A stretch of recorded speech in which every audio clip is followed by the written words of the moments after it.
Now, the Chinese President Xi Jinping has arrived in France, kicking off his first trip to the EU since 2019. Xi is due to meet with French President Emmanuel Macron today, and later in the week, the Chinese leader will continue on to Serbia and Hungary, two countries that are seen as closer to Beijing. EU leaders are divided over how to deal with China amid its growing global influence and economic might. And these are live pictures that you can see of the French President Emmanuel Macron. That's the European Commission chief Ursula von der Leyen meeting with the Chinese leader Xi Jinping. The Eiffel Tower is the same, but China's relationship with the West has changed since Xi Jinping last visited Europe in 2019. The COVID pandemic, Beijing's backing for Russia's Ukraine war, its growing authoritarianism, trade tensions over electric vehicle subsidies, and suspicions of wide-scale Chinese espionage in European capitals have complicated relations. This visit is the first by China's head of state to Europe in the past 5 years. It is of great significance to promoting China's relations with France, Serbia, Hungary, and the overall development of the China-Europe relationship.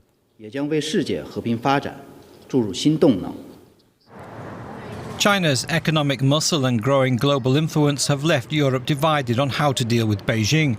Xi will be happy to exploit those divisions as the continent struggles to define its role between the United States and China. In Paris, Xi and France's Emmanuel Macron will talk over trade and investment and the Middle East. Macron aims to drum up business for French firms and convince Xi not to get further involved in Russia's war in Ukraine. France sees Xi's visit, which officially marks 60 years of French-Chinese diplomatic relations, as an important diplomatic moment and wants to focus on China's broader relations with the EU. Macron has invited European Commission President Ursula von der Leyen to the talks. After France, Xi will head to Serbia for talks with President Alexander Vučić, an authoritarian strongman and ally of Russia's Vladimir Putin. Xi's last stop is Hungary, to meet with Prime Minister Viktor Orbán. Hungary wants to deepen diplomatic and trade ties with autocracies such as Russia and China. This sits uneasily with its EU and NATO membership. Vladimir Putin casts a long shadow over the visit. Xi and Putin described their relationship as without limits. By visiting like-minded Hungary and Serbia, China is testing the EU's balancing act between Beijing and Brussels. And Clifford Coonan, DW's China analyst, who filed that report, joins me now in the studio for more. Hi, Clifford. So just tell us, what are the most important topics on the agenda today?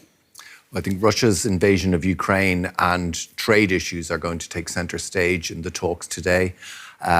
Russia's invasion of Ukraine has been a major issue, and Russia's relationship with China and its invasion of Ukraine has been a major issue, and they're trying to resolve that. And EU officials are obviously investigating Chinese exports of cheap electric vehicles into the European market. So they'll take precedence.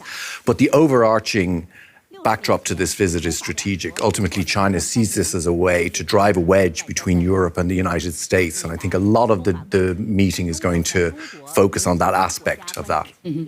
Talking about Ukraine, I mean, China, of course, says it's neutral, doesn't it, regarding the Ukraine conflict, and yet it does deliver supplies to Russia that support its war effort. So how realistic is it that France can nudge China, will be able to persuade China to shift its position?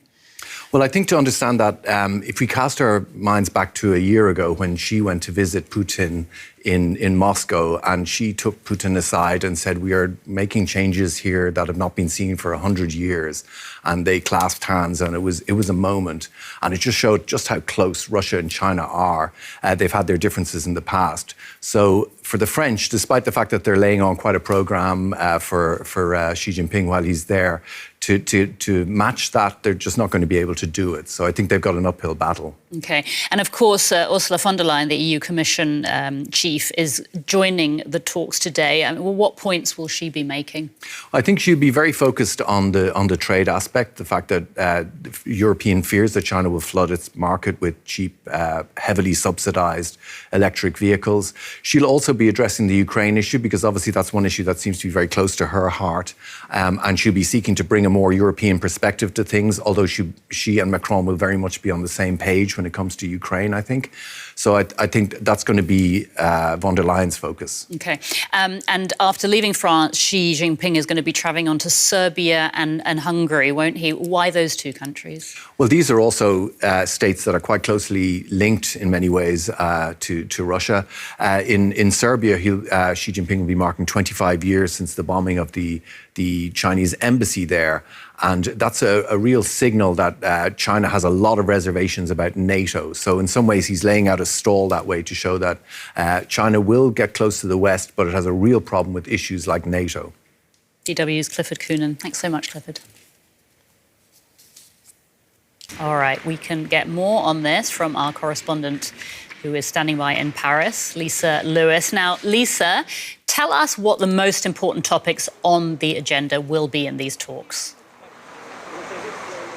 Well, there will be two themes dominating today's meetings. On the one hand, economic relations, which have been under quite a lot of strain over the past weeks and months between China and Europe. Europe threatening to impose higher tariffs on Chinese electric cars because they accuse Beijing of providing state subsidies for the sector.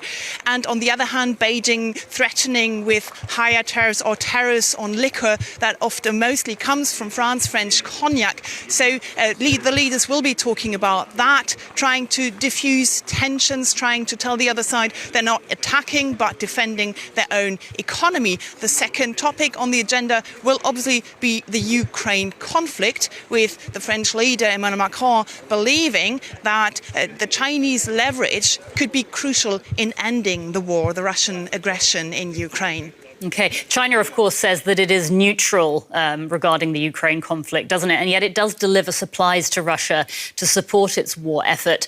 So is it realistic, really, that France is going to be able to nudge China, to persuade the Chinese to shift their position? Well, as you said, I think it's going to be a long shot.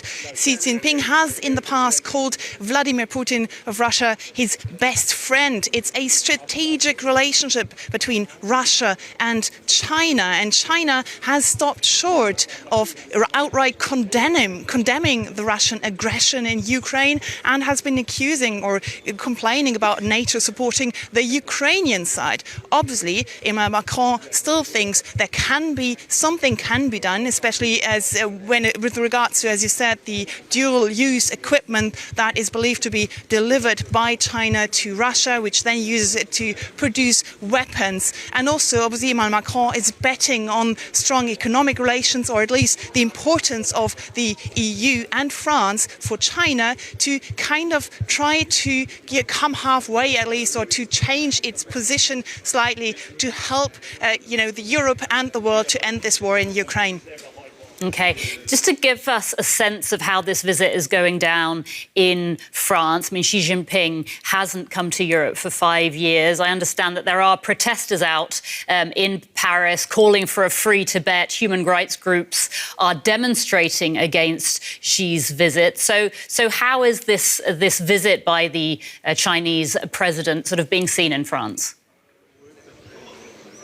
Well, as you said, there are different human rights groups that are protesting against the state visit here in France. They're complaining that France should show a tougher stance. Also, Reporters Without Borders, for example, this morning, they staged a protest asking for the liberation of more than 100 journalists that are being held in prison in China right now. Also protests in favor of the rights of Uyghurs, a minority in the northwestern region of Xinjiang in China, which are believed to be held in camps and being tortured. And so there is some protest, some opposition to this event today. However, although the Elysee Palace has said in advance that human rights will be on the agenda, it's not human rights are not one of the big bullet points today. So it looks like Macron will not be the biggest champion of human rights in China. He'll rather talk about Ukraine and the economic relationship. Lisa, thanks so much for that update. That's DW correspondent Lisa Lewis reporting from Paris.